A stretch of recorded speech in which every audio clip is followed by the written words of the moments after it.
Bitta siz bilan bizga itoatkorlik, qullik yarashadi. Bitta o'zining hojasi bor, egasi bor. O'shaning uchun hammamiz aytgan ishni qilaylik. Kirayotganda hokisorlik bilan kiramiz. Yana yo'lda tushuntiramiz.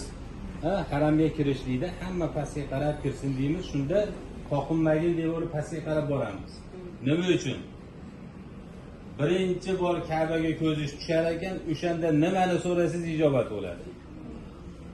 O'shani uzoqdan ko'rib olib, o'sha fursatni o'tkazib yubormang, so'ray olmay qolmang.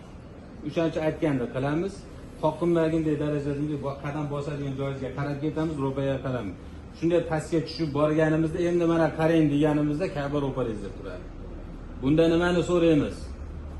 Birinchi so'raydigan narsamiz Parvardigor shu kungacha bilib bilmay qilgan barcha gunohlarimga tavba qildim, gunohlarimni o'zing kechiring.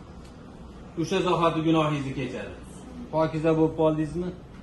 Ikkinchi so'raydiganingiz Parvardigor to umrimning oxirigacha meni duolarimni ijobat bo'ladigan qilib qo'ygin deymiz. Ana undan keyin har kim xohlaganini so'raydi. Bunda nima bo'ladi? Birinchi gunohingiz kechiriladi. Ikkinchi umrimning oxirigacha duoyimni ijobat qilib qo'ygin desangiz, shu maqomga yetsangiz, uyingizga borasiz, farzandingizmi, qarindoshingizmi, ota-onangiz kimma haqqiga duo qilsangiz, duoyingiz ijobat bo'laveradi. O'shaning uchun mana shuni ikkoviga ehtiyot bo'lamiz.